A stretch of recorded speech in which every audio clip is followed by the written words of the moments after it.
starting because I know, what Villanova students are always on a very tight schedule, so we'll start on time. The talk is about 35 minutes, and we'll have Q&A, right? So it should be on 4. Now, I know there's a lot of engineers here, and Mr. Creakin is an engineer, so I'm going to record the questions that engineers ask, who asks them. So I'm hoping there's some questions. I'm kidding. But I mean, I hope the engineers will certainly engage this time. All right. So Mr. Andrew Creakin is a licensed professional engineer in the state of New Jersey. He's also the executive director of the Camden County Municipal Utilities Authority. And he's got his studied engineering at Princeton, and he's a lifelong New Jerseyan. So those of you from New Jersey, we can welcome from New Jersey too. So we're very happy that there's a New Jersey person here. He's going to talk to us this morning, as you see on the slide, promoting environmental justice as an essential best practice for utilities and economically distressed communities. And I also want, you might know this if you got an email from me, but at 5 o'clock this evening in the Villanova room, Mr. Creakin is going to be the recipient of this. He's going to receive the 6th Annual Praxis Award in Professional Ethics. And I'm very grateful that he when I asked him, he was very gracious to come and talk to us all about his work and about environmental justice, which is very dear to his heart, both as a person and as a professional engineer. So help me welcome Mr. Creakin. Well, thank you very much, Professor Dorley. It is an honor to be here at Villanova today, an honor to receive the Praxis Award. I was so amazed when Professor Dorley told me about it, and when I saw the number of people, the type of people who had received it, I was even more gratified and grateful and hope to be worthy of it. I'm also glad to have the opportunity to speak to you today about environmental justice. It's a relatively new topic, about something that's been going on or been thought about for a long time, in the sense that economically distressed communities have a greater burden than more affluent communities do. And that's been going on for a very long time, but the idea of doing something about it is relatively new. And so I work in the city of Camden, over the bridge, and Camden City is one of the poorest cities in the nation. It's usually second or third with regard to poverty, violent crime, and it's the poster child for an economically distressed community. And it also has its incredible share of environmental burden as well. So what I'm here to talk to you about is the specific notion of what a wastewater utility, as Professor Dorley said, I work for a wastewater utility, can do to improve the environmental conditions of people who live in an economically distressed community, but also to talk about in general what anyone can do to try to do their best. There's a sort of what I call the shrinking planet effect, in the sense that the planet has limited finite resources, and yet the population is continually growing.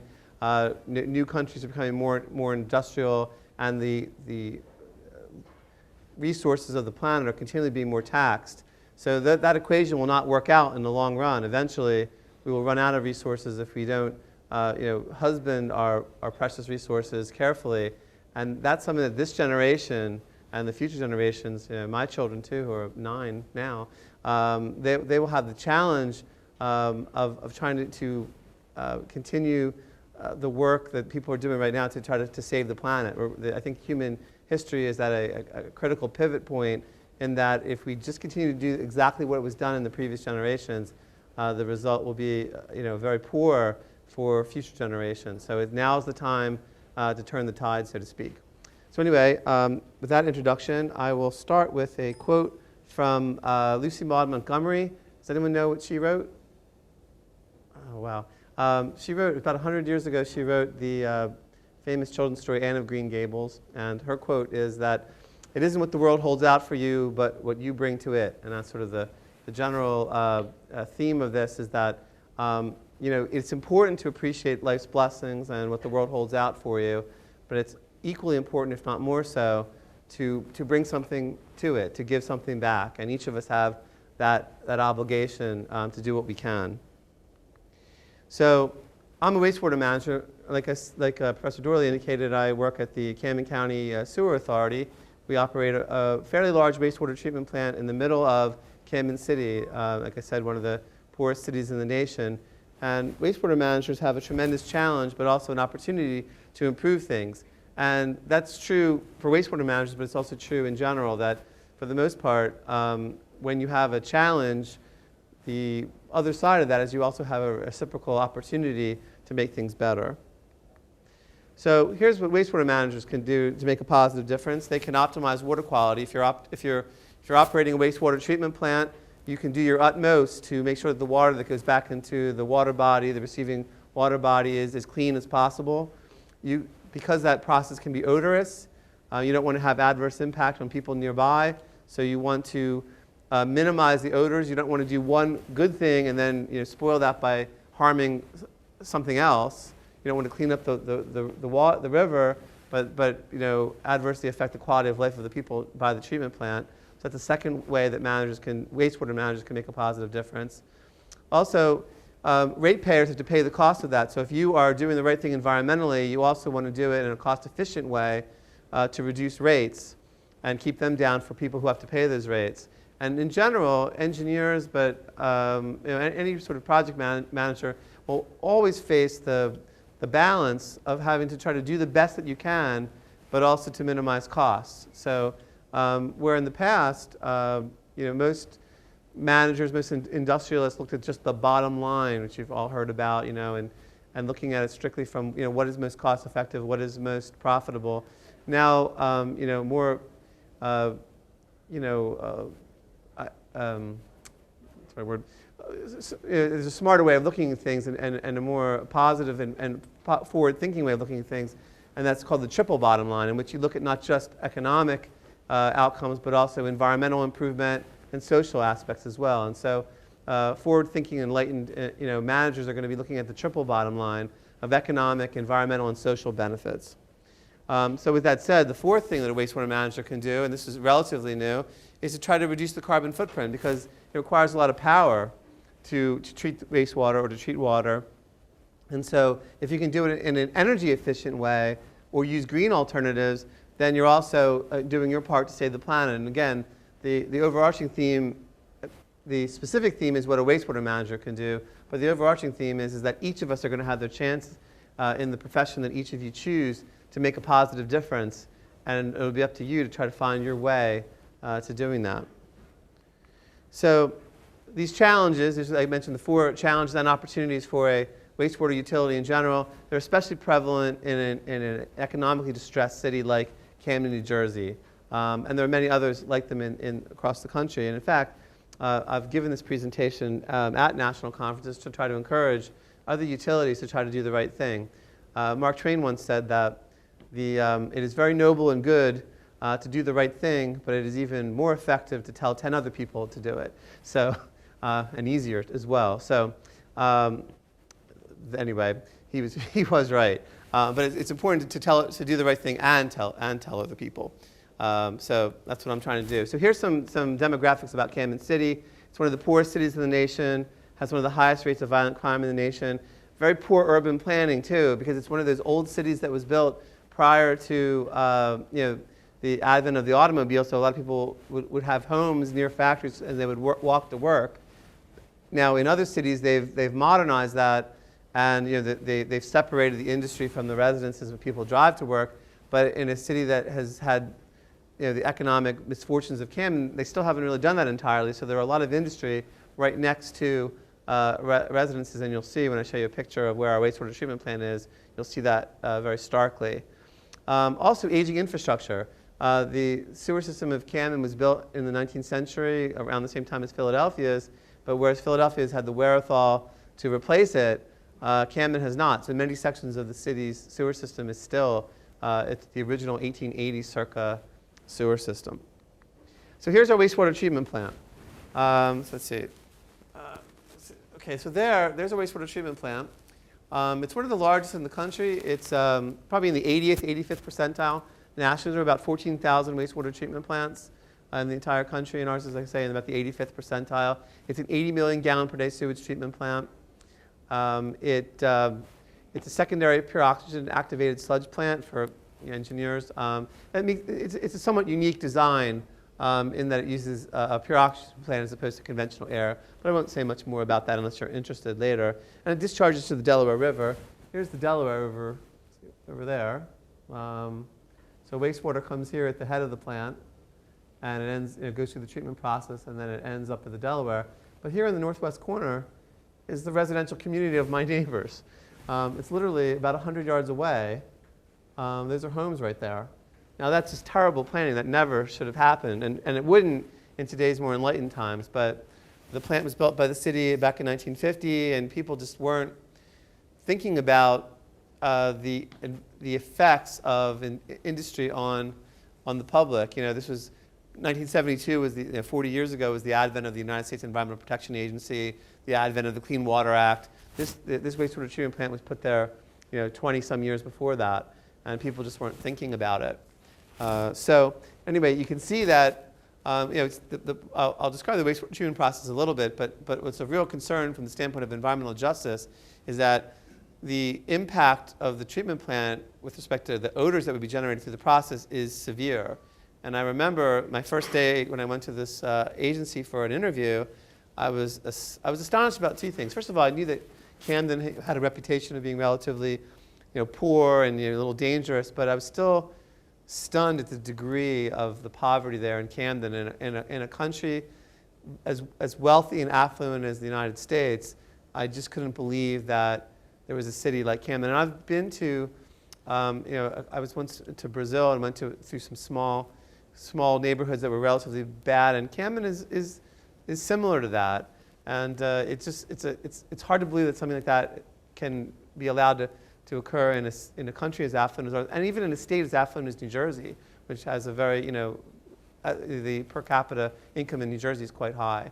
That was the first takeaway, was how poor the city looked. And then the other takeaway was how bad the odors were from the wastewater treatment plant. And I just couldn't believe that people had to live with that day in and day out. I mean, I remember holding my nose going from the parking lot into the building and then on the way out. But I got to go home every day to my home in the suburbs, and then people still had to live there. And I remember thinking that how unjust that was. But of course, I was right out of college, so I didn't really think that I was going to ever have a chance to do anything about it. But it was a very striking thing that I never forgot. And I ultimately I stayed with the company a while, and ultimately did have a chance to impact their policy about that. But anyway, let me go on to what the initial conditions were for our wastewater utility to describe, I guess, the situation I sort of inherited when I became the deputy executive director of the agency and had the opportunities to start trying to change what they were doing. Well, first of all, I mentioned the triple bottom line, right? Environmental, economic, and social. Well, start with economic. They had a 22.5% rate increase, which is just very difficult, in a poor city like Camden. They had numerous odor complaints from neighboring residents. In fact, so much so that the agency was hit with an $8 million fine by the state of New Jersey for the odors, and rightly so. Also, the residents decided to sue the agency because it was doing so little about the odor problem. So that's the social aspect of it. And then on the environmental aspect, even though the plant, again for you engineers, the plant was an 80 million gallon per day sewage treatment plant, but only receiving about 60 million gallons a day. So therefore, since the volume was only 75%, you would think it would be quite easy for it to meet its rated capacity and then to do even better than that, to exceed the water quality performance. But yet they were barely meeting the permit. So I remember when I started to look into this, I was wondering if the plant was designed poorly. Why was it running so poorly?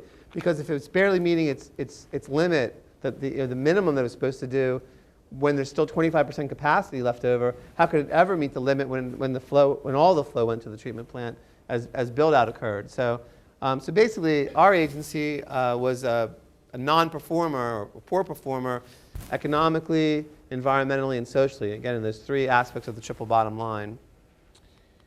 So the odor problems led to an adversarial relationship with the community and with the regulators, obviously.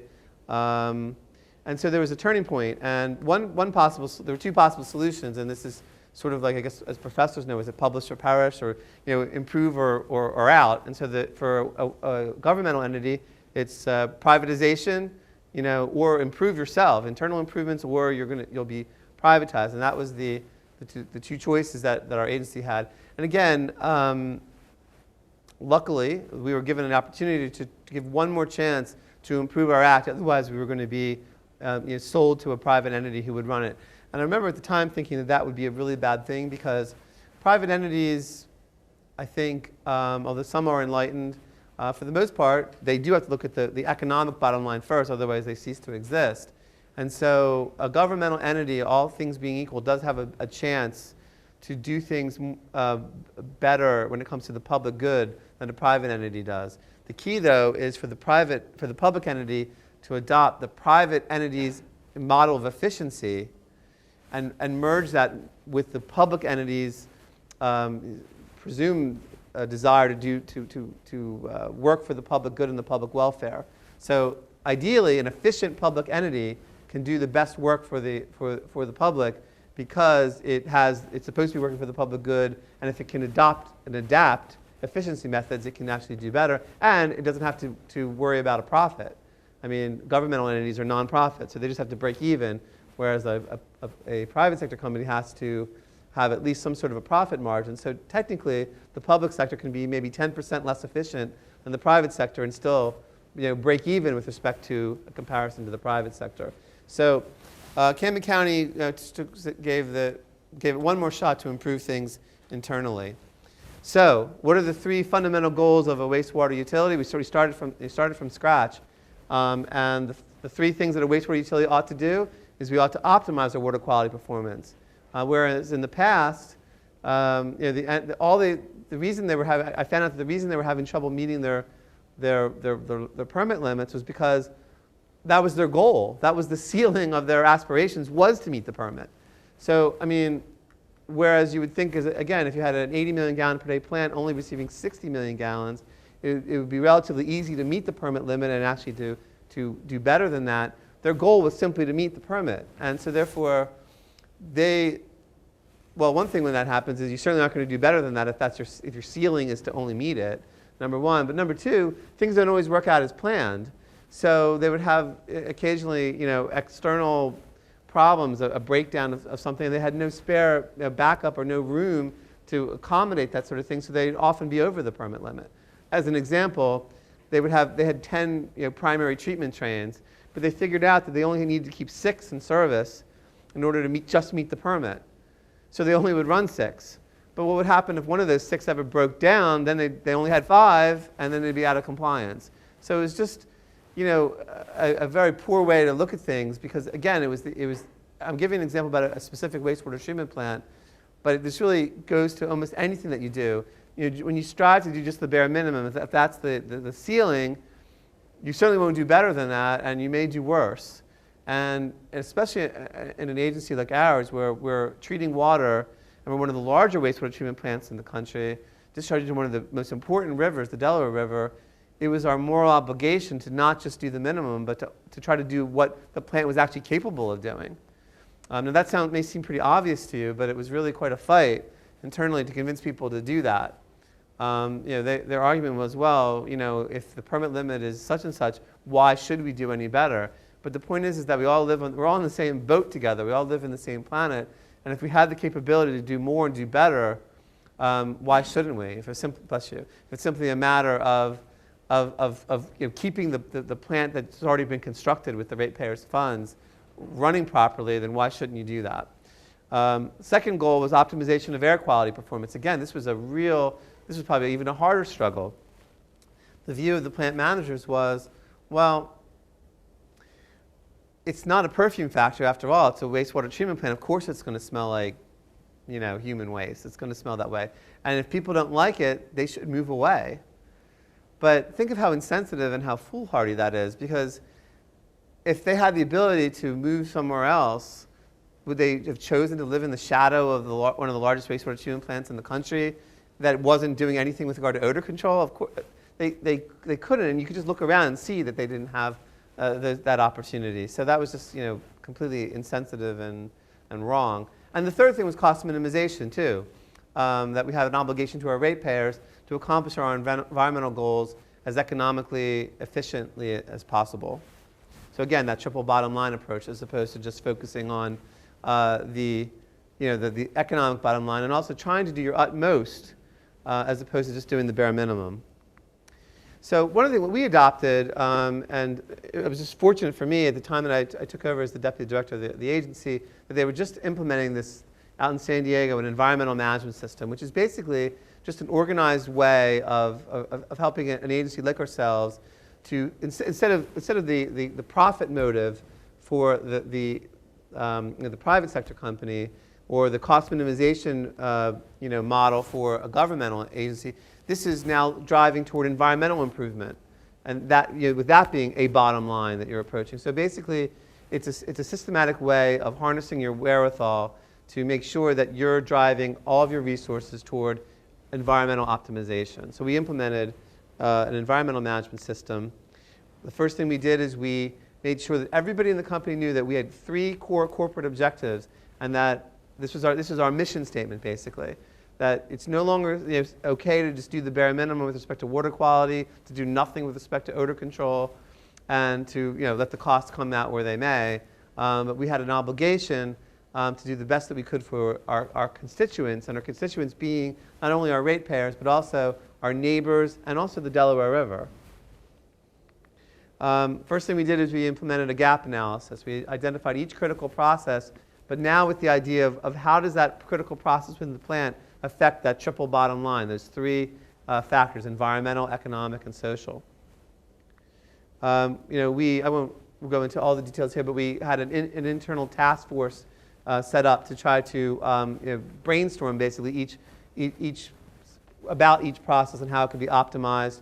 One of the things that we did was we had those core corporate goals, those 3 goals that I'd mentioned before, and communicated from the top all the way down to the bottom, so that each person understood that what they were doing was something important, that they were making a positive difference for the quality of life of the people who live nearby. If they made sure that, let's say for example, a chemical pump, which would be an odor control system, they might say, oh, all I am is just a mechanic who maintains this chemical pump. That's really a worthless job. No, because what you're doing is you're protecting the quality of life for 1,000, 1,500 people who live within the radius of your treatment plant. So that we try to make sure they understood the importance of each job and how it came back to this new bottom line, this new triple bottom line.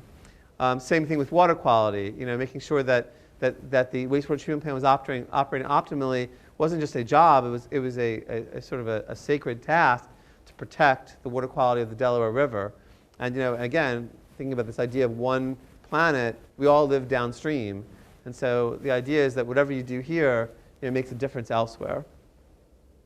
So the core corporate goals were communicated from the top to the bottom, and then conversely, we tried to make sure that the ideas from the line workers came back up to the top management as well. Now, some people were, of the mindset, well, we've done this way for 20 years, and Joe before me told me how to do it. Why should we change?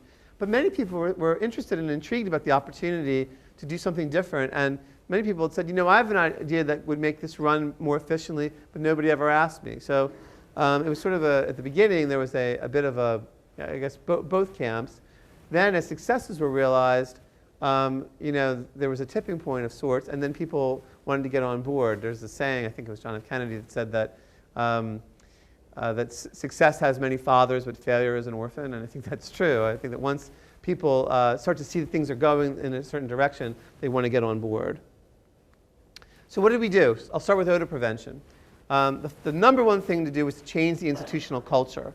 Because if people thought it was okay that the plant smelled bad all the time because that's how it should smell, then they really weren't doing anything wrong in their view. So the number one thing for them to understand was, no, this is really wrong. The plant can run differently and better, and more than that, we must. Not to say that we could go to our neighbors and say, we guarantee that there will be 100% odor-free 100% of the time. That would be disingenuous. But to say that we were going to do our best 100% of the time, and to put whatever amount of money that it took to make sure that the plant was as odor-free as much as possible, as often as possible, that is something we could do and we're morally obliged to do. And that was a complete 180-degree paradigm change, but really important. So we hired an independent consultant to come out to look at our wastewater treatment plant and tell us what we had to do. I mentioned there was an $8 million fine pending from the state of New Jersey. It turned out that the odor control improvements recommended by the consultant were about $10 million. And I went to the state and I said, look, we could fight this fine with you or even pay this fine. But here's another thing that we could do. You could let us use that money to upgrade the wastewater treatment plant and put the odor control systems in. And thankfully, they realized that that was a better way to resolve the problem. And that made it much easier to sell for my board. So we implemented $10 million. We settled with the state, and we put in $10 million to begin with, $10 million worth of odor control. And that was what started the ball rolling the other way. Because then once, all of a sudden, now the plant was maybe odorous, 75%, 25% of the time as opposed to 100% of the time. And now all of a sudden there's a new paradigm, because now it's unusual when you see odors. And that was the tipping point that was necessary there. The other thing, though, that we did was we implemented a zero tolerance policy for the employees. Many of the odors were simply caused by carelessness. If you see that there's no trash can around and people have left trash on the ground, and you have trash and there's no can around, you might just throw the trash in the pile. What's the difference of one more piece of paper on the ground when there's a pile of paper there? Similarly with odors, if it smells all the time, what's the difference if you leave a door open that causes another odor to get out? It's probably being masked by a dozen other odors from the wastewater treatment process. But all of a sudden, if the air smells clean, it's essential not to leave the door open and spoil it. Sort of they say that's the broken window effect, as I think they say. And Disney World has the same thing, where they just keep it immaculately clean so no one would even think of being the first to mess it up. Well, that really did work, and it really does work. I did have to suspend one person, one time for 5 days, a whole week's worth of pay, when they were careless about leaving a chemical pump not working. But I only had to do it one time, and that was 13 years ago. And I haven't had to do it since, because it showed that the agency meant business, that doing it the old way was completely unacceptable. We also reached out to the community as well to try to find out, okay, well, can you tell us? You're here all the time.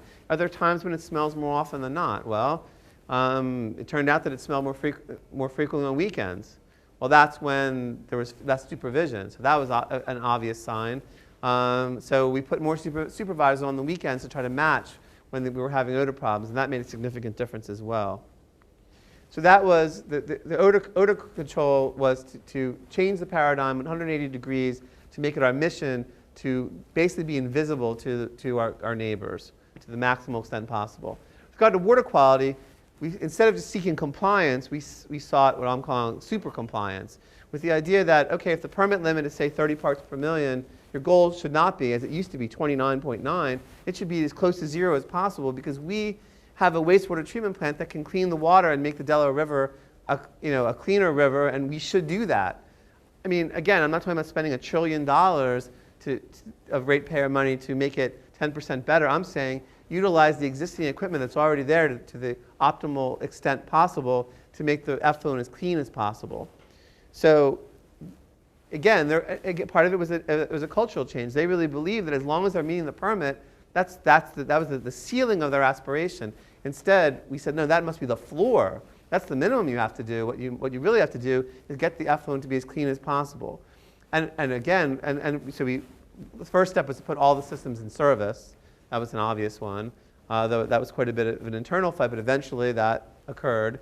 And then all of a sudden, as the effluent quality began to improve, as the concentrations lowered, there's no going back. It's like with the odors. Once you've shown that the plant is capable of doing it, there's no going back any longer, because you've proven that it can be sustained, and now it's up to the workers to continue and do it and follow the protocol. We also installed new capital as well.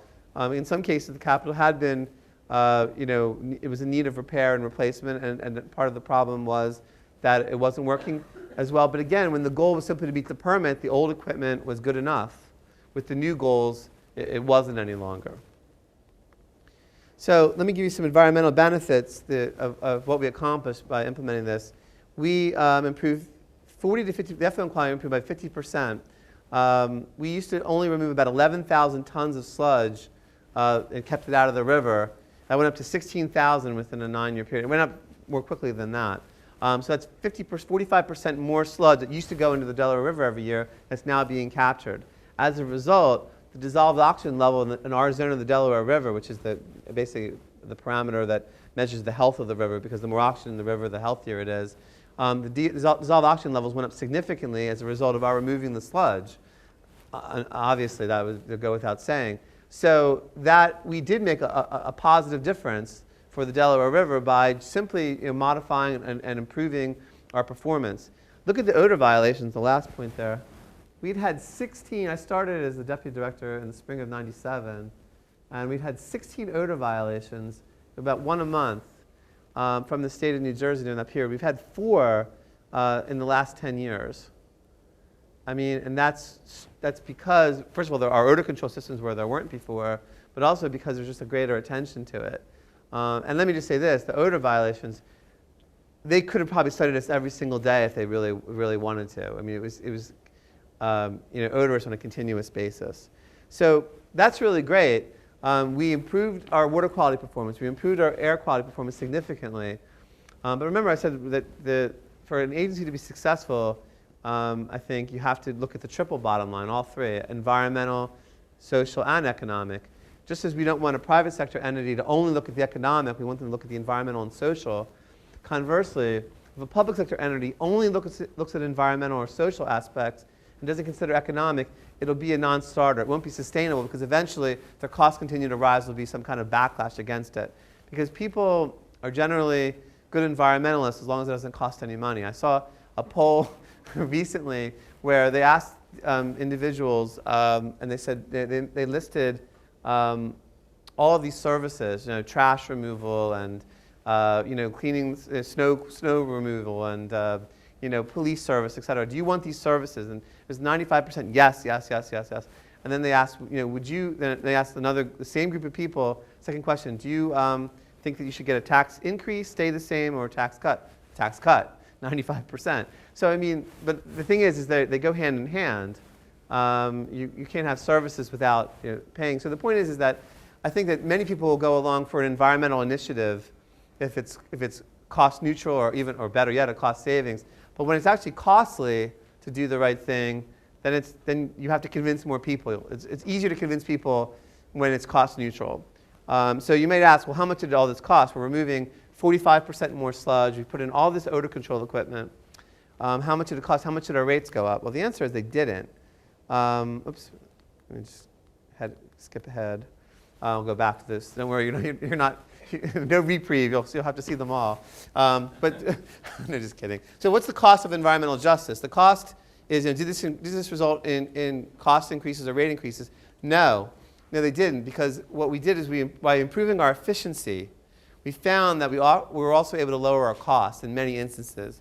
And I'll give some specific examples if you like. But the point is that if you're at, say on the 95th percentile of efficiency, you're doing everything perfectly, then if you're going to try to improve things environmentally beyond that or get more output, it's probably going to cost quite a bit of money to do that. But if you're, say, at the 60 to 70% efficiency range, you'll almost certainly find that if you improve your efficiency, you'll not only improve your performance but also lower your costs. There are so many opportunities to do that with improved efficiency, and of course, in addition, technology is improved as well. So for example, many pieces of equipment are more energy efficient today than they were before. So the cost of environmental justice there was no cost. In fact, we reduced our operations and maintenance costs by 25% within 3 years. Our annual O&M budget was $21 million in 1996. It went down to $16 million in 1999, and we've kept it about that same rate. Got most of the low-hanging fruit in those first 3 years. But we've sustained that, and that's a savings of $50 million over the last 10 years in operations and maintenance costs to our ratepayers. As a result, our rate is lower today than it was back in 1996. I mean, our rate was $337 in 1996, and it is $324 today per household. So we actually cut our rate. So now the thing is, if you're a manager and you're trying to do the right thing, environmentally or socially, there's two ways you can go about it. If you want to go about it in a way that's going to cause an increase in taxes, or if you're in the private sector, people are going to have to invest in your idea. You should go for it, but it's going to be a much harder uphill fight. If you can come up with a way to make it cost neutral or cost savings as well, it's no fight whatsoever. Everyone was glad to come to the ribbon cuttings and vote for these things that cost no money, because there were efficiencies involved that made it much easier to sell. So let me go back a bit. So we did all those things, and we saved money. So is this a happy ending, or is it a new beginning? Well, the happy ending was, at least where we stood at that time, was odor prevention had been established as a core priority. That it was no longer the water quality was no longer the ceiling goal, but the new floor. And now we look for other opportunities to help the community. Again, the triple bottom line of economic, environmental, and social. So we implemented some additional environmental justice initiatives. And again, there was all sorts of goodwill for this because we had actually lowered our rates through these internal efficiencies. So now we had money left over, lots of goodwill for doing the right thing environmentally and socially, and so it was very easy to sell to policymakers and decision makers about these other initiatives. So one thing we did is we reduced rates for Camden City residents. We gave them a host community benefit because the wastewater treatment plant is in their city, and it isn't in any of the other suburban towns, so why should the city pay the same rate? So we gave them about a 30% discount. We worked we went to the community and asked them, what are your other problems? We know odor minimization is a key problem, but what else is a problem in the community? Well, another problem is that because there was so much industry next to residences, that truck traffic would go, large trucks would go right down small streets. So we worked with the county government and the city government to eliminate truck traffic down all side roads, to have them pass ordinances, and only on the main thoroughfares could the trucks go, and we implemented detours, routes for the trucks. Now that's another example of how although we're only operating the wastewater treatment plant, in a community like ours where the people are disenfranchised, we're in a sense like an outpost of government. And so we have access to other governmental entities like the highway department, even though we're not the highway department. I can pick up the phone and call my counterpart at the highway department and say, here's a need of my neighbors, here's a need of our community, let's work together to do something about it. So again, when you're in your careers and you have a position, you're going to have the core job that you're going to be doing and have to do that, but you're going to have opportunities to do other things as well and to make a positive difference. And it's good to be opportunistic and look for those chances to make a difference. So I was lucky to be in that position. The other thing we did is we created a waterfront park for the community. Another thing they indicated was that they didn't have access to the river. Even though they lived only about a mile or a couple blocks away from the river, they couldn't get to it because the river was completely ringed with industry. So we siphoned off a piece of our wastewater treatment plant and turned it into a riverfront park, so like a fishing pier for picnics and that sort of thing. Now since then, or at the present time, we're creating a brand new riverfront park on the other side, to the south side of our plant, which will be a 5-acre park right on the river. And again, things start with little things, and as people get the appetite for them, they can grow into larger things. The first thing that we did, again, was just to siphon off a piece of our plant, so no land acquisition costs. It's our own plant, and just siphoned off a piece of it to make it into a park. That cost no money. That was an easy sell. Well, now people are used to the idea of our managing a park to the north side of our plant. So when an abandoned factory or a factory became abandoned, it was abandoned for some time, and the opportunity came for us to purchase that property, it wasn't as difficult to sell because we'd already been in the park business for a while. Again, to make sure that things were cost neutral, obtained an open space grant to buy the property. So there's no marginal cost for acquisition. The demolition costs were relatively inexpensive, and now we're working with another university, Rutgers, to design a new park, but it's relatively low cost because we're working with the university as a partner as opposed to using a private sector company. So pretty soon we'll have a 5-acre waterfront park next to the treatment plant. Now, again, we could never do that if the odors were as horrendous as they had been. Right now, I'd say it's odor-free about 90 to 95% of the time. I'd say that's about right. And the thing is the other thing I'm thinking of as far as a legacy project and sustainability is that if you have a large city park right next to your wastewater treatment plant, even after the current group of people who are aligned toward doing the right thing, even after they're gone, it's going to be very difficult for people to revert back to their old ways when there's a park right next to the plant. So again, trying not only to think about doing the right thing presently, but also thinking about how to sustain it beyond your current tenure. We've also implemented some flooding reduction initiatives. We've partnered with the City of Camden, with Rutgers, with the New Jersey Tree Foundation, and with the New Jersey Department of Environmental Protection to take on the flooding problems in the city. As I mentioned, the city's system is old and dilapidated. It's also a combined sewer system, which means that the stormwater and the sanitary system go together. They're combined together. So that means that when it floods in a suburban town with stormwater separate, that's an inconvenience. If it floods in a city like Camden, it's raw sewage going to the basement of people's homes. It's sewage on the streets. When kids go out to play in the park after a rain event, there's feces on the grass. And talking about environmental injustice, that's just completely wrong. So we're working with the City of Camden, with the Department of Environmental Protection, and with Rutgers and the Tree Foundation to try to improve that. In the past year, we've built 11 rain gardens to try to capture the stormwater so that it doesn't get into the sewer system, and therefore it frees up some of the capacity for more sewage. We've obtained a $300,000 grant to build 20 more rain gardens. Thus far, we've eliminated 1 million gallons worth of stormwater from the system, and that's, pardon the pun, a drop in the bucket, but it makes a difference maybe between a storm event being contained within the sewer system or being in someone's basement or in the local park. We've also assisted the city in various things with grants, technical assistance, etc. We helped them obtain a camera grant for a public safety grant because they don't have a grants writer. So that's what our agency's done. The other thing we try to do, I mentioned at the beginning of this talk, and fear not, it's almost finished, is we were at odds with the community. Now we're partners and friends with them because they recognize that we're trying to work with them and we want to make amends for what we did, for what we failed to do, I should say. What we failed to do was an act of omission in a sense. But now, our aim is that the first tenet is to do no harm.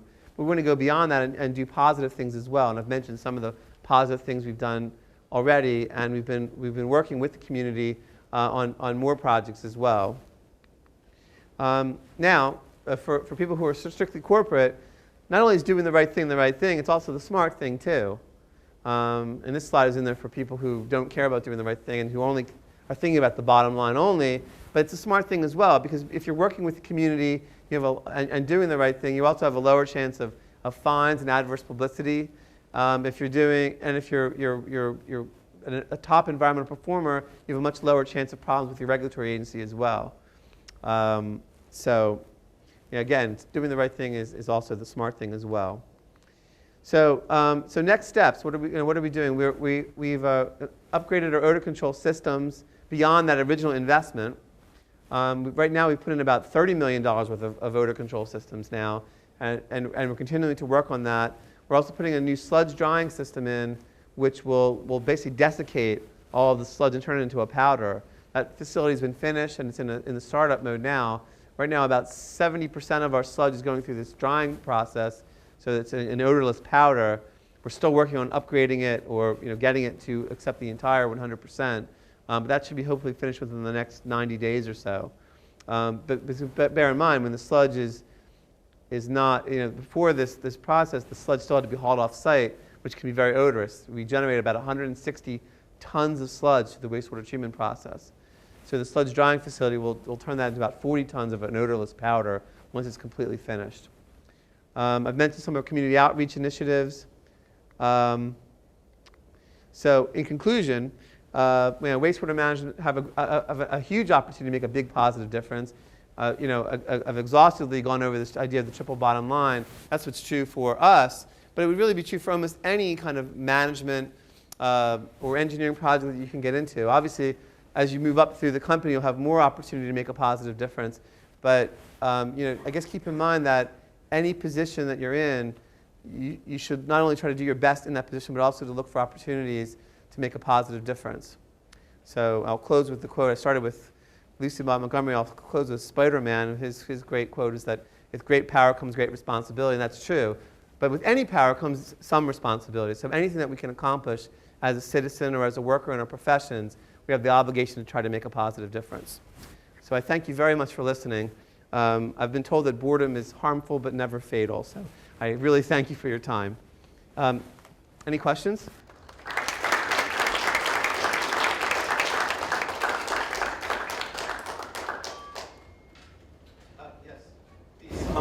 For the initial improvements, what was the upfront cost of that? The initial capital improvements, the most important thing that we did was to implement new sludge thickening into watering facilities. Because once I got into this, I realized that was what the biggest part of the problem was. And it was causing environmental problems, water quality problems, as well as odor control, because the sludge was not getting through the plant as quickly as it ought to be, and then also economic problems as well. So we invested about $15 million in odor control, sludge thickening to watering upgrades. And that's how we were able to capture more sludge. That's where the effluent quality came. But because the sludge was going through the system more quickly, it was and the sludge was less odorous, for example. And also, we were drying it out more. So as a quick aside, with the old inefficient thickening dewatering equipment, it was very watery. So even though, and you paid for disposal by the ton. So even though we were taking more solids out of the river, which is a water quality improvement, but by drying it out more, we removed even more water. So the actual net weight was lower. So therefore, we were able to improve our environmental performance and also reduce our costs. So our capital costs went up, but we paid sort of like a mortgage. There's a debt service associated with the capital project, but the operations and maintenance costs went down by more than the debt service went up. And that's what made it an easy sell. Yes? What if the project wasn't an easy sell? Talk about how kind of the costs were, kind of the efficiencies. If it was an efficient system, how would you kind of act differently with the whole project? Well, yeah, that's a good question. I mean, I think the thing is that, well, I'll tell you what I did, first of all. What I did was, like I said, I picked the low-hanging fruit first, knowing that cost-effective, cost-efficient projects, things that would actually reduce our overall costs, would be an easy sell. And we were able to reduce our costs so much that some things, like a pure odor control system, was actually, which didn't have any impact on the process or O&M cost, was strictly an extra. It was an extra cost. But because we've been so efficient elsewhere, I was able to sort of lump that in together, and the net effect was still a cost reduction. So that's when you have a lot of it. So I'll answer, that's what we did. However, if let's say we were starting with your question, where everything was already efficient and there were no cost efficiencies to be gained, then you've really got to make the case that it's the right thing to do, that you shouldn't clean the river, take the waste from all the other suburban towns in the county, clean the river at the expense of 1,500 people who live 100 yards away. That's number one, that they shouldn't have to bear that burden. You could, again, for those who are just strictly economically inclined, you could say, well, there's the risk of fines and lawsuits, and so therefore it's better to spend the money on capital improvements up front rather than defending a lawsuit or a fine. There's almost always some sort of efficiency, though. I mean, sometimes you have to be creative. But for example, one odor control system we put in was definitely an extra cost. But there was some cost savings in the sense that even though the debt service was greater than the O&M savings, at least there was some more energy efficiencies. So you highlight the cost.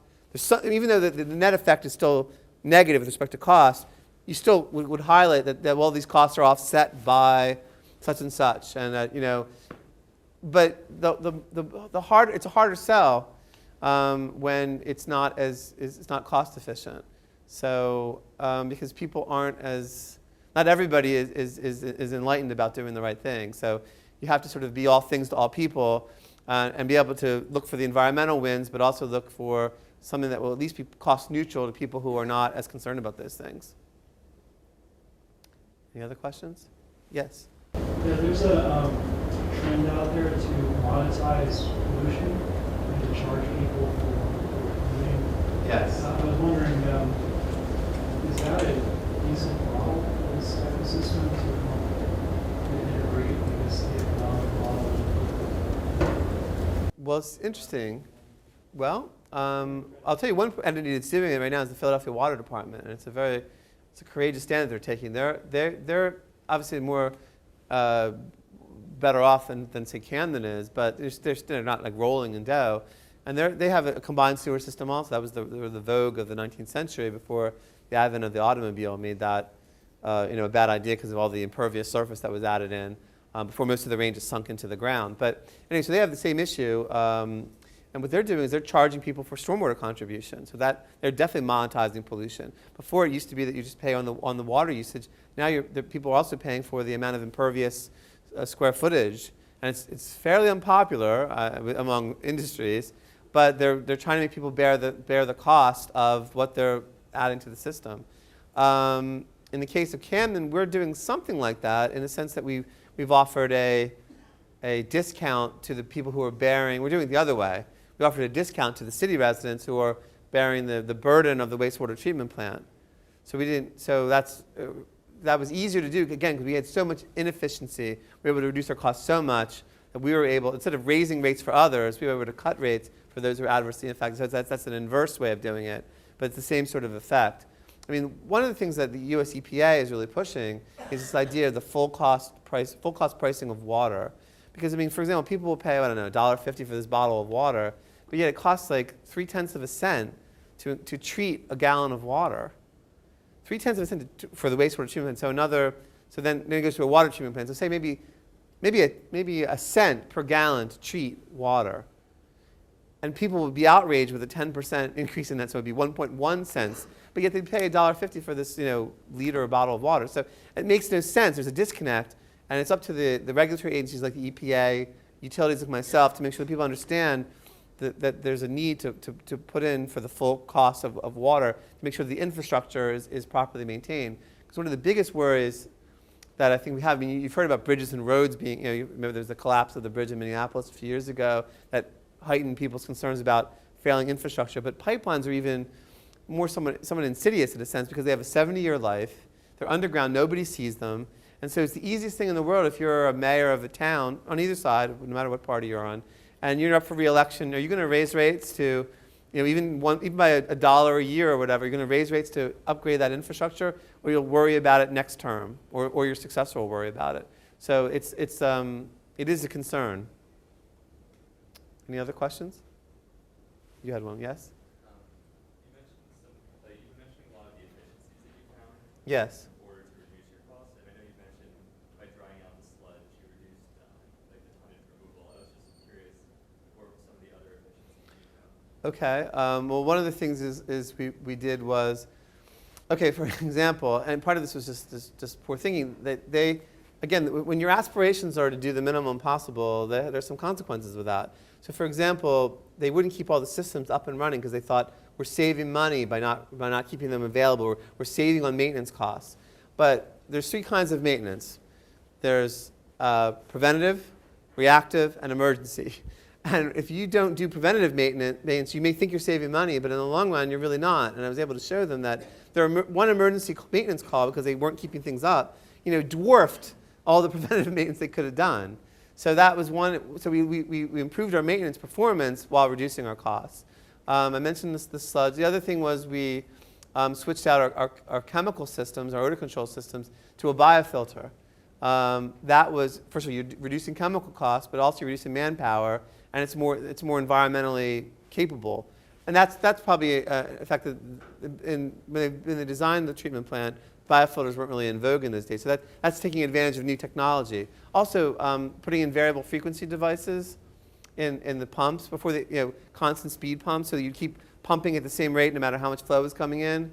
Well, I guess a wastewater treatment plant has a diurnal flow, so it's ideal to have a variable speed pump to go with the flow, pardon the pun, and then reduce your power costs. So there's a few examples. The other thing that we did was we reduced our personnel. That's another thing with government can sometimes be a patronage dumping ground. And we had 230 employees, and right now we're down to 127. So we didn't lay anybody off, but we just didn't look to replace people. We looked to find, again, with technology, we look to automate things more and make and one thing about automation too is that it makes things easier for people to do the right thing. and it makes it less dependent on whether Tom, Dick, or Harry or Jane want to do it. If it's automated, it's being done, and it's more of a sustainable way to do things as well. Yes? Question: how difficult would it be to increase capacity for when there's a storm? I went a few weeks ago, and after it rained, and the smell was just terrible. So, like, what would you have to do would you be able to increase capacity? Well, that's a great question. First of all, the wastewater treatment plant is designed for twice the flow. So if the average daily flow is 80 million gallons a day, the treatment plant can handle 160. So it can handle about 80 million gallons a day. But that isn't really enough. Are you talking about in Camden specifically, or Camden specifically? Okay. So in not counting Camden, what you would normally do would be that 100% of extra capacity would normally be enough to hold the flow.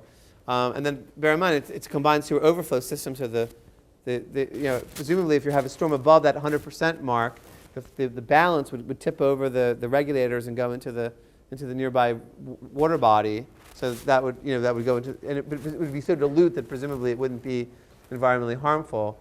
And what would you do to try to, and you'd be really focusing on minimizing overflows. That's what Philadelphia is focusing on. I'm starting with that first because I'll get to Camden in a second. So Philadelphia, with a normal functioning combined sewer system, what they're focusing on is trying to minimize those overflows, because everything's coming to the plant that can, and what isn't is overflowing into the river, but not into people's, not flooding into people's homes or into parks.